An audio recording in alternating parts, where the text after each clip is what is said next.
নমস্কার, মানুষের ভাষায় আপনাদের সকলকে স্বাগত। আমি প্রবীর রায়চৌধুরী আপনাদের সাথে। আজ সকাল থেকেই বা বলা ভালো কাল রাত থেকেই বেশ কিছু সংবাদ মাধ্যমে সেই সংবাদ মাধ্যম সূত্র মারফত এই বরাত দিয়ে একটি খবর সেখানে প্রচারিত হচ্ছে। সেটি হচ্ছে যে আগামী 16ই মার্চ, কেউ কেউ বলছে 17ই মার্চ, পশ্চিমবঙ্গ বিধানসভার ভোট ঘোষণা হয়ে যেতে পারে। এবং কোনো কোনো সংবাদ মাধ্যম আরো বলছে যে সেই ভোটটি 2 দফায় হবে, এপ্রিল মাসের মাঝামাঝি হবে। আবার আরো কেউ কেউ বলছেন যে ভোটটি 17 থেকে এই 26 তারিখের মধ্যে হতে পারে এবং 30 তারিখের কাছাকাছি ফল ঘোষণা বা ভোট গণনা হয়ে ফল ঘোষণা হতে পারে। যদি এমনটাই ঘটে তাহলে পশ্চিমবঙ্গ বিধানসভা গঠন, যেটি মের 7 তারিখের মধ্যে হওয়ার কথা, সেটি গঠন নিয়ে কোনো রকম সমস্যা থাকে না, সেটা যে রাজনৈতিক দলই ক্ষমতায় আসুক না কেন। এখন তার আগে এই পুরো ঘটনাটা আদৌ কি ঘটতে পারে? সূত্র মারফত যে সংবাদ মাধ্যম এই খবর দিচ্ছেন, নিশ্চয়ই তাদের কোনো সূত্রের খবর থাকতেই পারে, বা সেটা নিয়ে আমাদের বলবার কিছু নেই। কিন্তু পরিবর্তনপন্থী যে সমস্ত মানুষজন পশ্চিমবঙ্গে আছেন, তাদের যদি জিজ্ঞাসা করা হয়, 100 জনের মধ্যে হয়তো 90-95 জন বলে দেবেন যে না, ওসব করে কিছু হবে না, ভোটটা রাষ্ট্রপতি শাসনেই করতে হবে। এটা তাদের মনের ইচ্ছা। কারণ অতীত অভিজ্ঞতা থেকে, ওই যাকে বলে ঘর পোড়া গরু সিঁদুরে মেঘ দেখলে ভয় পায়, বা বারবার ঠকে শিক্ষা, তা এই ধরনের মানুষজন ইভেন আমাদের মানুষের ভাষার কমেন্ট বক্স খুললেও সেটা দেখা যাবে, বা অন্যান্য যে সমস্ত সংবাদ মাধ্যম আছে তাদের যে সমস্ত কমেন্ট বক্স আছে সেগুলোও যদি আপনারা খোলেন, এই মনোভাবটা কিন্তু পরিষ্কারভাবে সারা বাংলা ব্যাপী আপনারা দেখতে পাবেন। এখন পরিবর্তন চান না যারা চান যে হ্যাঁ এই তৃণমূল কংগ্রেসের সরকারই এখানে থাকুক, তাদের যদি আবার সেই জিনিসটা জিজ্ঞাসা করা হয়, একই প্রশ্নটা, তাহলে তারা আবার বলবেন যে নর্মাল কোর্সে বা নর্মাল প্রসেসে যে ভোটটা হওয়া সেটাই হোক। এখন এইভাবে দুটো ভাগে কিন্তু এই মুহূর্তে মানুষের মনোভাব বিভক্ত হয়ে আছে। কিন্তু যেভাবে এসআইআর প্রসেস এবং ভোটিং প্রসেসটা হওয়ার দরকার, বা তার যে টাইম ফ্রেম, সেইটা নিয়ে প্রথম থেকে যে পরিমাণ হট্টগোল চলছে, তার মাঝখানে গঙ্গা দিয়ে কিন্তু প্রচুর জল গড়িয়ে গেছে। এবং সেই জলের গতি এমন ছিল যাতে করে মনে হচ্ছিল যে হ্যাঁ, রাষ্ট্রপতি শাসন অনিবার্য। আমরা আমাদের মানুষের ভাষাতেও তার একটা ক্যালকুলেশন একাধিকবার তুলে ধরেছি আপনাদের কাছে। এখনো এই মতের একটা বিরুদ্ধ মত আছে। সেটা কি? প্রথম কথা হচ্ছে যে সুপ্রিম কোর্ট একটা অবজারভেশন দিয়েছেন বলা যায়, বা রায় দিয়েছেন এসআইআর মামলার সংক্রান্ত লাস্ট হিয়ারিং এ। তেমনি যেদিনকে সেই হিয়ারিংটা হয়, সেদিনকে নির্বাচন কমিশনের সিইসি গণেশ কুমার, তিনি সাংবাদিকদের প্রশ্নের উত্তরে খুব ইঙ্গিতবাহী একটা কথা বলেছেন। সেই দুটো কি আগে শুনি। সেটা হচ্ছে এই, সুপ্রিম কোর্ট জানিয়েছিল যে ভোটের যে দিন, ধরা যাক আপনার আমার কেন্দ্রে যেদিনকে সকালবেলা আমার ভোট দিতে যাওয়ার কথা, যদি তার আগেও দেখা যায় যে আন্ডার অ্যাডজুডিকেশন যে প্রসেসের মধ্যে বা পেন্ডিং কেসের মধ্যে যেগুলো রয়েছে, তাতে করে দেখা গেছে যে আমার নামটা বা আপনার নামটা ক্লিয়ার হয়ে গেছে, মানে সঠিক হয়েছে, বাতিল হয়নি, তাহলেও সেই ব্যক্তি কিন্তু ভোট দিতে পারবে। আমি এর আগেও আপনাদের কাছে এই নিয়ে আলোচনা করেছিলাম। এই অংশে, রায়ের এই অংশটা আমার কাছে ভীষণ গুরুত্বপূর্ণ এবং ইঙ্গিতবাহী লেগেছিল।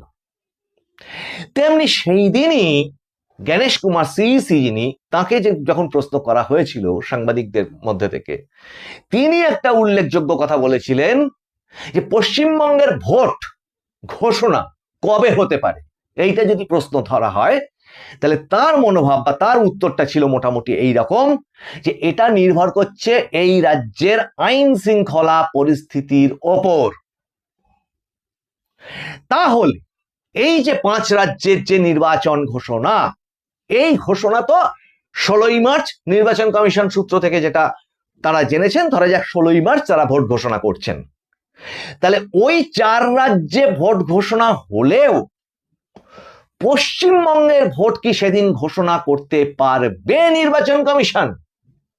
কারণ এর মধ্যে কিন্তু অসংখ্য ইফ বাট যদি কিন্তু এইগুলো থেকে যাচ্ছে, অসংখ্য আইনি মারপ্যাচ থেকে যাচ্ছে, সামগ্রিক পরিস্থিতির পর্যালোচনা থেকে যাচ্ছে, যেখানে নির্বাচন কমিশন এই রাজ্যের পদস্থ সমস্ত সরকারি আধিকারিকদের সঙ্গে যখন বৈঠক করেছেন একাধিকবার, সেখানে তারা পরিষ্কারভাবে জানিয়েছেন যে ভবিষ্যতে যদি এই ধরনের গাফিলতির কাজটা ইত্যাদি হয়, সেখানে তাদের সতর্ক করেছেন একাধিকবার।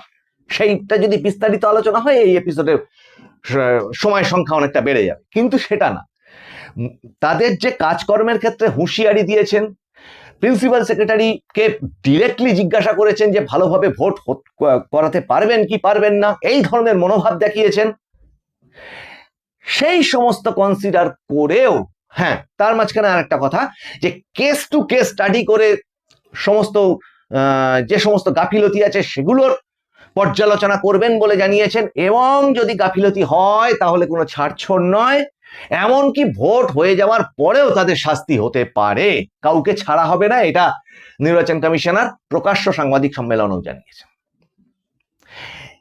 আর ওদিকে যদি ধরা হয় সুপ্রিম কোর্টের রায়ের ওই অংশটা, যে যেদিনকে ভোট হবে তার কেন্দ্রে যে নাগরিক ভোট দিতে যাবে তার নাম যদি ক্লিয়ার হয়ে যায় বা প্রকাশিত হয় বৈধ ভোটার হিসেবে, তাহলে সেও ভোটটা দিতে পারবে। এখানে প্রশ্ন হচ্ছে কিভাবে সে ভোট দিতে পারবে, তার কারণ আমরা জানি যে অসংখ্য সাপ্লিমেন্টারি লিস্ট এর মধ্যে বেরোনোর কথা। এবার আসি এই যে পেন্ডিং কেস, তার যে মানে কি বলবো সলিউশনগুলো করা হচ্ছে বা সমাধানগুলো করা হচ্ছে, সেটা সুপ্রিম কোর্টে হাইকোর্টের প্রধান বিচারপতি চিঠি মারফত কি জানিয়েছেন, যে গতদিন যে হিয়ারিংটা হয়ে গেল সেটাতে তিনি জানিয়েছেন যে 10,16,000-এর মতো নিষ্পত্তি এখনো পর্যন্ত হয়ে গেছে। সেখানে রাজ্য সরকারের তরফ থেকে যারা সওয়াল করেছিলেন বলেছিলেন যে সাপ্লিমেন্টারি লিস্ট 10 লক্ষ হয়ে যাওয়া সত্ত্বেও কেন প্রকাশ করা হচ্ছে না। সেটা প্রধান বিচারপতি সুপ্রিম কোর্টের, তিনি হাইকোর্টের প্রধান বিচারপতি এবং জেলা যে সমস্ত জাজেরা এই কাজটা করছেন তাদের ওপরেই সেই সিদ্ধান্ত, চূড়ান্ত সিদ্ধান্ত নেওয়ার ক্ষমতা দিয়েছেন। কথা হচ্ছে, যদি ভাবেন যে 28 তারিখ চূড়ান্ত তালিকাটা বেরিয়েছিল এবং তার পরবর্তীতে এই যে পেন্ডিং কেসটা রয়েছে সেটার পরিমাণটা সেদিনকে আমরা জানতে পেরেছিলাম 60 লক্ষের কাছাকাছি, তার মধ্যে যদি 10 লক্ষের নিষ্পত্তি হয়ে যায়, যেটা সুপ্রিম কোর্টের সওয়াল জবাবের মধ্যে দিয়ে জানা গেছে, যে হাইকোর্টের প্রধান বিচারপতি নিজে জানিয়েছেন, তাহলে সেইটা কতদিন ধরে হলো? ধরা যাক 28 তারিখের পর থেকেই সেই কাজটা শুরু হয়েছে, যদিও না আমরা জানি তারপরেও হিয়ারিং হয়েছে, হিয়ারিং এর পরে বিচারপতিদের নিয়ে আসতে হয়েছে, বিচারপতিদের অ্যাপয়েন্টমেন্ট করতে হয়ে ট্রেনিং দিতে হয়েছে, তাদের লগইন আইডি ক্রিয়েট করতে হয়েছে। এই লগইন আইডি ক্রিয়েট করবার পরে আরো বাইরের রাজ্য থেকে, মানে ঝাড়খণ্ড, আসাম, এই উড়িষ্যা, এই সমস্ত জায়গা থেকে জেলা জাজদের নিয়ে এসে এই কাজটা করা হচ্ছে। এই মুহূর্তে এখনো পর্যন্ত যা খবর 700 জনের মতো বিচারক এই কাজটার মধ্যে জড়িত আছেন। তাহলে যদি ধরি, রাউন্ড ফিগারেও যদি ধরি, যে 5 তারিখ থেকে এই কাজটা শুরু হয়েছিল, 28 তারিখে ওই তালিকা বেরোনোর পরে এ মাসের 5 তারিখ থেকে যদি ওই কাজটা মোটামুটি ভাবে একটা গতি পেয়েছিল, তাহলে আজকে গিয়ে দাঁড়াচ্ছে হচ্ছে 12 তারিখ। আরো একদিন যদি এগিয়ে যাই, 11 কি 10, তাহলে 5 নাকি 28-এর 1 তারিখ থেকে যদি আমি ধরি, তাহলে 10 দিন। তাহলে একটা হতে পারে যে 6-7 দিনের মধ্যে এই 10 লক্ষের নিষ্পত্তি হয়ে গেছে। আবার এটা হতে পারে যে 10 দিন মোটামুটি সময়সীমা লেগেছে, কাজটা তার আগে খানিকটা অলরেডি এগিয়ে ছিল। যখন এই মামলার হিয়ারিং টিয়ারিং হয়নি, নির্বাচন কমিশন তার নিজস্ব প্রসেসের মধ্যে দিয়েই খানিকটা কাজ এগোনো ছিল, সেটাও যদি ধরে নিই, তাহলে মোটামুটি রাউন্ড ফিগার যদি আমরা এই 9-10 দিনের এই টাইম ফ্রেমটাকে ধরি, তাহলে সেখানে 10 লক্ষ মানুষের নিষ্পত্তি হয়েছে। তাহলে আরো ব্যালেন্স পড়ে থাকছে 50 লক্ষ। তার মানে 10 দিনে যদি 10 লক্ষের হয়, তাহলে ব্যালেন্স আরো যে 50 লক্ষ বাকি আছে, তাহলে খুব সহজ হিসেবে আরো 50 দিন সেটা লাগার কথা। আরো 10 দিনে 20 লক্ষ হবে, আরো 10 দিনে 30 লক্ষ হবে, আরো 10 দিনে 40 লক্ষ হবে, আরো 10 দিনে 50 লক্ষ হবে। আর যদি 60 লক্ষ করতে হয় আরো 10 দিন, মানে আরো 50টা দিন টাইম কিন্তু সেখানে লাগবে। এইবার বলতে পারা যেতে পারে যে এখানে বিচারকের সংখ্যা পরবর্তীতে ক্রমশ বাড়ানো হয়েছে। লগ ইন আইডি সংক্রান্ত যে সমস্ত সমস্যাগুলো ছিল, সেটা সুপ্রিম কোর্টে দাঁড়িয়ে নির্বাচন কমিশন বলেছে সেই সংক্রান্ত সমস্যা বা লগ ইনে কোনো সমস্যা বা টেকনিক্যাল যে সমস্যাগুলো, সেগুলো আর হবে না।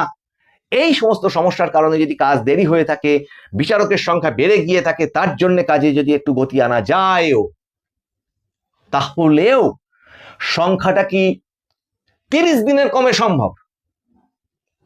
30-35 দিনের কমে কি এটা সম্ভব? নির্বাচন কমিশনের কাছে নিশ্চয়ই তার তথ্য আছে। আর যদি, এখানে একটা বড় প্রশ্ন, যদি পুরোটা কমপ্লিট না হয় ভোটের দিন পর্যন্ত, তাহলে কি হবে? যে মানুষগুলোর ভাগ্য মানে অনিশ্চিত থাকলো, তারা কি ভোট দিতে পারবে? তারা তো সুপ্রিম কোর্টের রায় অনুযায়ী তার মানে ভোট দিতে পারবে না। সেটা 5 লক্ষ হোক, 10 লক্ষ হোক, যদি ধরে নি ভোটের দিন মানে যেটা ভোটটা কমপ্লিট হয়ে গেল সেদিন পর্যন্ত যদি নিষ্পত্তিটা না হয়, তাহলে কি হতে পারে? সেটা একটা প্রশ্ন থাকছে। পাশাপাশি যদি ধরেন যে 16 তারিখে যদি ভোট ঘোষণা হয়ে যায়, তাহলে তার থেকে যদি আরো 15-30 দিন ধরেন, তাহলে হচ্ছে এপ্রিলের মোটামুটি 15-16 তারিখ। দুটো ফেজে যদি ভোটও হয়, মাঝখানে দুদিনের গ্যাপ দিয়ে, ধরা যাক 17 তারিখ একটা ভোট হলো, গ্যাপ দিয়ে 2-3 দিনের গ্যাপ দিয়ে 18, 19, 20 তারিখে একটা গ্যাপ দিল, এগুলো তো সব অনুমান। কিন্তু তাহলে টাইম ফ্রেমটা কত থাকছে? আমার প্রশ্নটা হচ্ছে এইটা, তাহলে এই টাইম ফ্রেমটা কত থাকছে যে 16 তারিখে যদি ভোট ঘোষণা হয় আর ওদিকে 17 তারিখে যদি প্রথম ভোটটা হয়, তাহলে নেট 30 দিন থাকছে ভোটটা করানো। আচ্ছা, যদি আরো খানিকটা পিছিয়ে দেন, 17 তারিখ না, আরো 10 দিন পিছিয়ে দেন, তাহলেও সেটা গিয়ে দাঁড়াচ্ছে 40 দিন, মানে একদম কানায় কানায়। সম্ভব কি? এই প্রশ্নটাও কিন্তু সঙ্গে থাকছে, একদম নির্দিষ্ট সময়ের পাটিগণিত অনুযায়ী। আমি দর্শকদের সামনে এই প্রশ্নটা তুলছি, সবার সামনে। আর তার সঙ্গে এটা যোগ করছি যে এই যে ভোট ঘোষণা হয়ে যাওয়ার পর একটা এমসিসি চালু হয়, জানি আমরা, যে মডেল কোড অফ কন্ডাক্ট। যারা পরিবর্তনপন্থী, যারা রাষ্ট্রপতি শাসনটা চাইছেন, যে আগের পরিস্থিতি বাজে অভিজ্ঞতা যাদের প্রত্যেকের রয়েছে, এমসিসি চালু হলেও তো নির্বাচন কমিশনের হাতেই সমস্ত প্রশাসনের দায়িত্বটা যাবে। কিন্তু অনেকগুলো কিন্তু থাকছে সেখানে, যে এর আগে ওই এমসিসি চালু হওয়া সত্ত্বেও ভোটগুলো কিন্তু সফলভাবে হয়নি। আজকে নির্বাচন কমিশন যদি নিজে দেখে, সে নির্বাচন কমিশন আগের ভোটগুলোর পর্যালোচনা করে বিভিন্ন প্রশাসনের কাছে রিপোর্ট চেয়ে পাঠিয়েছে যে কোন কোন থানা এলাকায় গন্ডগোল হয়েছিল তাদের রিপোর্ট চাই। তার মানে গন্ডগোল হয়েছিল, এটা নিয়ে আর কোনো রকম সন্দেহ নেই। তা ভোটটা তো তখন এমসিসির মধ্যেই হয়েছিল। তাই পরিবর্তনপন্থী অনেক মানুষজন তাই বলছে যে রাষ্ট্রপতি শাসনের আন্ডারে ভোটটা হোক। কিন্তু এই মুহূর্তে যে খবরটা উঠে আসছে চতুর্দিক থেকে, যে ভোট ঘোষণা হয়ে যাবে, ভোট ইত্যাদি হয়ে যাবে, আমি বেসিক কয়েকটা এই প্রশ্নগুলো আপনাদের কাছে রাখলাম। টাইম ফ্রেমের হিসেবেও কি সেটা সম্ভব? সেখানে কিন্তু এই জ্ঞানেশ কুমার সিইসি, তিনি এই প্রেস কনফারেন্সটার আগে একটা প্রেস কনফারেন্স করেছিলেন দিল্লিতে। সেখানে তিনি জানিয়েছিলেন যে এই এসআইআর, পশ্চিমবঙ্গের এসআইআর কি মানে কিভাবে হচ্ছে, তার উত্তরে তিনি জানিয়েছিলেন যে সংবিধান অনুযায়ী হচ্ছে এবং সুপ্রিম কোর্টের তত্ত্বাবধানে হচ্ছে। আমার যতটুকু মনে হয়েছে, আপনারাও কমেন্ট করুন যে পুরো সিদ্ধান্তটাই সুপ্রিম কোর্টের হাতে এখনো পর্যন্ত রয়েছে, যে এখানকার ভোট কিভাবে হবে না হবে নির্বাচন কমিশনও হয়তো সেটাই চাইছেন। মানুষের ভাষার এই এপিসোড কেমন লাগলো আপনারা জানাবেন। ভালো লাগলে আপনারা সাবস্ক্রাইব করবেন, লাইক শেয়ার কমেন্ট করবেন। সকলের কমেন্টের উত্তর দিতে পারছি না, ইচ্ছা আছে সেটা নিয়ে আলাদা এপিসোড করব। আর আপনারা যেমন এই সমস্ত বিষয়ের উপর নজর রাখছেন, তেমনি নজর রাখুন মানুষের ভাষার পর্দায়। আপনাদের সঙ্গে আরো ইন্টারেস্টিং সমস্ত বিষয়গুলো নিয়ে ফিরে আসছি সামনের এপিসোডে। নমস্কার।